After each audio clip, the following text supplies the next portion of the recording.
Nuk e kuptova menjëherë pse gjithçka në jetën time duke e blokuar. Lutesha, prisja, shpresoja, por asgjë nuk ndryshonte. Çdo derë që përpiqesha të hapja, dukej sikur mbyllej më fort para meje. Fillova të mendoj se ndoshta Zoti kishte heshtur ndaj meje, ose më keq, më kishte harruar. Por një natë, ndërsa isha vetëm dhe zemra ime ishte e rënduar nga zhgënjimi, ndjeva diçka ndryshe. Nuk ishte një zë i fortë, por më ndjenje thellë brenda meje, sikur dikush po më thoshte: "Shiko më thellë, nuk është bota kundër teje, është diçka brenda teje që duhet të ndryshoj." Aty fillova të kuptoj diçka që më tronditi.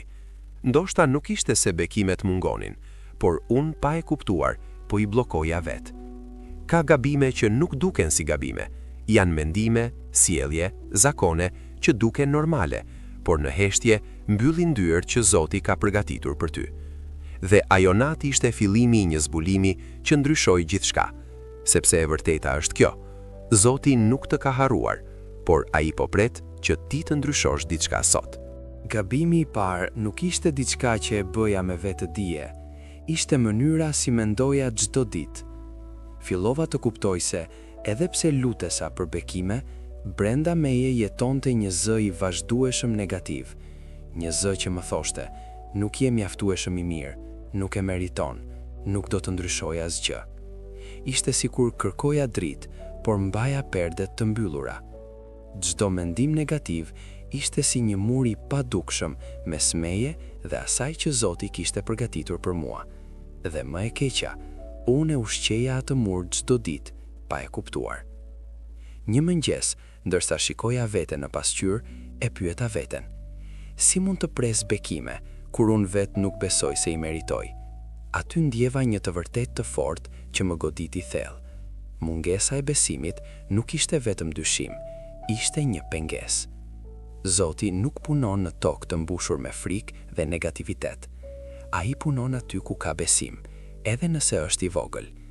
Dhe unë e kuptova se nuk mjafton të lutesh, duhet edhe të besosh me të gjithë qenien tënde. Sepse ndonjëherë bekimet nuk janë të bllokuara nga qielli, por nga mendja jote. Gabimi i dytë ishte më i fshehtë dhe më i rrezikshëm.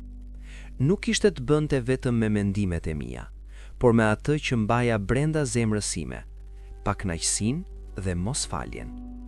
Për një kohë të gjatë mbaja brenda meje fjalë që nuk i kisha thënë kurrë, kujtime që më lëndonin sa herë i riktheja, njerëz që më kishin bërë keq dhe që unë nuk i kisha falur kurrë me të vërtetë. Mendoja se kjo ishte normale, se kisha të drejtë të ndihesha kështu. Por një ditë, gjatë një lutjeje të thjeshtë, ndjeva sikur diçka më ndaloi. Nuk ishte heshtje, ishte peshë, sikur zemra ime ishte shumë e rëndë për të marrë atë që kërkoja. Dhe atëre e kuptova, si mund të kërkoja paqe nga Zoti, kur brenda meje mbaja luftë. Mosfalja nuk dëmton vetëm tjetrin, ajo të mbyll ty. Është si të mbash një derë të mbyllur nga brenda dhe të lutesh që dikush ta hap nga jashtë. Zoti fal, por ai gjithashtu pret që ne të lirojmë atë që na lidh. Dhe në atë moment e kuptova se bekimet nuk mund të hyjnë në një zemër të mbushur me plagë të pashëruara. Duhej të liroja për të marrë. Gabimi i tretë nuk ishte vetëm në mendjen apo në zemrën time, por në mënyrën si veproja çdo ditë. E kuptova se shpesh lutesha për ndryshim, por vazhdoja të bëja të njëjtat zgjedhje. Kërkoja që Zoti të më hapte dyer të reja, por qëndroja në të njëjtat vende që më kishin mbajtur të bllokuar.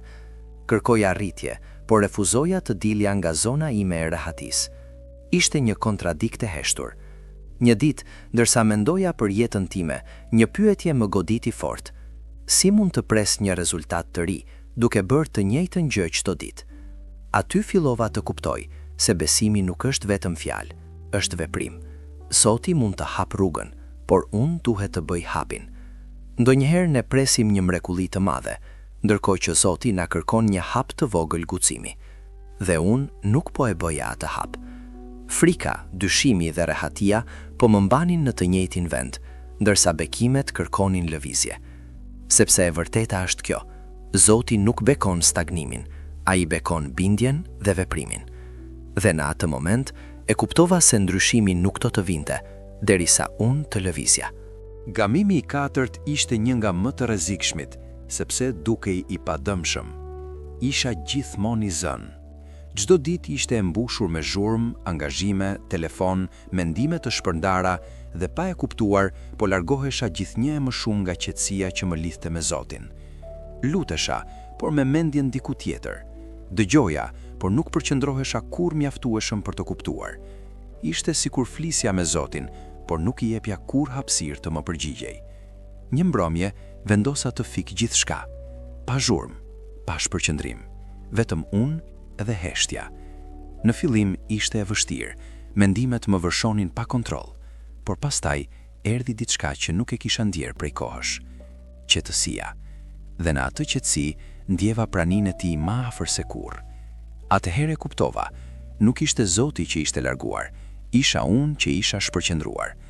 Bekimet shpesh vinë në heshtje, por nëse je gjithmonë i zënë, nuk do t'i dëgjosh kurrë. Zoti flet, por vetëm ata që ndalojnë mund ta dëgjojnë. Gabimi i pestë ishte më i dhimbshëm për ta pranuar, sepse kishte të bënte me kontrollin. Unë thoja se besoja te Zoti, por në të vërtetë doja që gjithçka të ndodhte sipas mënyrës dhe kohës sime. Lutesha për ndihmë, por në të njëjtën kohë përpiqesha të kontrolloja çdo detaj të jetës sime. Nuk duroja pritjen, nuk pranoja vonesat, nuk kuptoja pse gjërat nuk ndodhnin menjëherë. Ishte sikur i thosha Zotit, të besoj, por vetëm nëse gjithçka ndodh siç dua unë. Dhe një ditë, pas shumë zhgënjimesh, u ndjeva i lodhur, jo nga jeta, por nga përpjekja për të kontrolluar gjithçka. Atëherë ndodhi diçka e ndryshme. Për herë të parë, nuk kërkova asgjë, vetëm thash, Zot, bëje ti sipas vullnetit tënd. Dhe në atë dorëzim, ndjeva një paqe që nuk e kisha përjetuar kurrë më parë. Sepse e vërteta është kjo, besimi i vërtet fillon aty ku mbaron kontrolli. Zoti nuk mund të drejtojë një jetë që ti nuk ja dorëzon. Dhe ndonjëherë, bekimi më i madh nuk është ajo që kërkon, por ajo që ndodh kur mëson të lëshosh. Pas gjithë këtyre kuptimeve, diçka brenda meje filloi të ndryshoj. Nuk ndodhi me njëherë, nuk ishte një mrekulli e madhe që ra nga qielli brenda natës. Ishte më e qetë, por shumë më e thellë. Fillova të vëzhgoj mendimet e mia dhe t'i zëvendësoj ato me besim. Nuk ishte e lehtë, por çdo herë që zgjidhja të besoja në vend të frikës, ndjeja sikur një pjesë e barrës largohej nga shpirti im.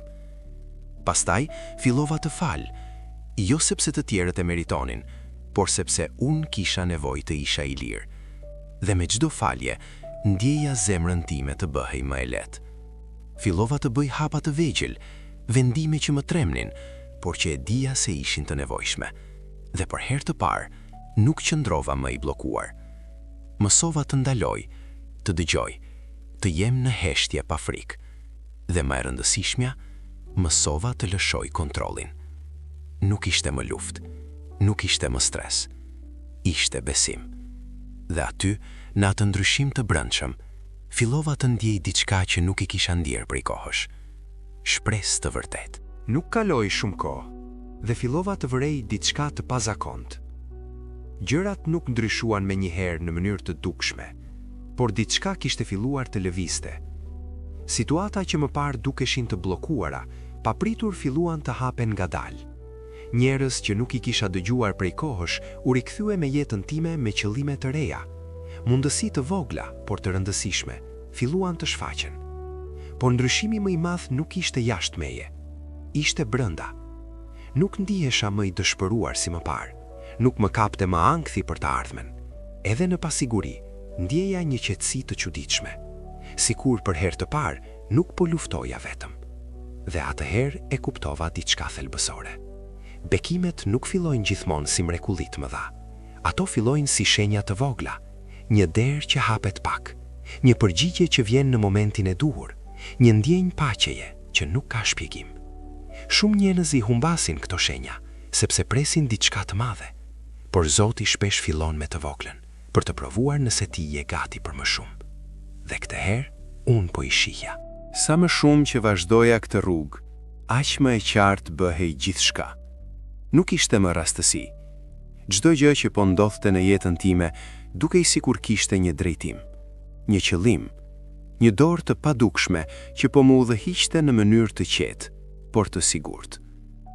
Një ditë, ndërsa isha në heshtje, me zemrën më të qetë se kur më parë, ndjeva diçka që nuk mund ta shpjegoj me fjalë. Nuk ishte një zë që e dëgjova me vesh, por një siguri e thellë brenda shpirtit tim. Sikur dikush po më thoshte, unë nuk të kam harruar kurrë, isha tuke të përgatitur. Lotët më erdhën pa e kuptuar, sepse për herë të parë, çdo dhimbje, çdo vonesë, çdo derë e mbyllur, filloi të kishte kuptim. Nuk ishte refuzim, ishte drejtim. Zoti nuk më kishte ndaluar, ai më kishte mbrojtur nga rrugë që nuk ishin për mua. Dhe tani që unë kisha ndryshuar, tani që zemra ime ishte e hapur, mendja ime e qetë dhe besimi im i fortë, gjërat po vendoseshin në vendin e duhur.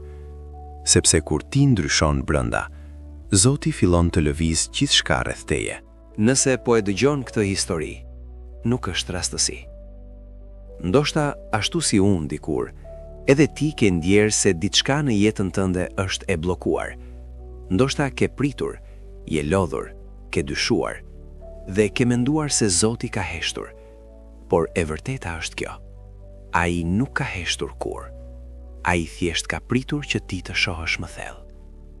5 gabime, kaq mjaftojnë për të mbyllur dyer që nuk i sheh. Mendimet negative, mosfalja, mosveprimi, shpërqendrimi dhe dëshira për të kontrolluar gjithçka. Por lajmi i mirë, ti mund ta ndryshosh këtë.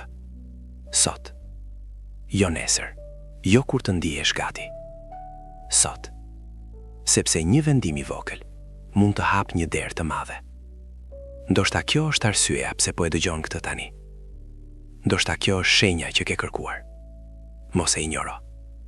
Ndalo për një moment. Reflekto. Dhe pyet veten me sinqeritet. Çfarë duhet të ndryshoj? Tani. Sepse në momentin që ti vendos të ndryshosh, gjithçka fillon të lëviz.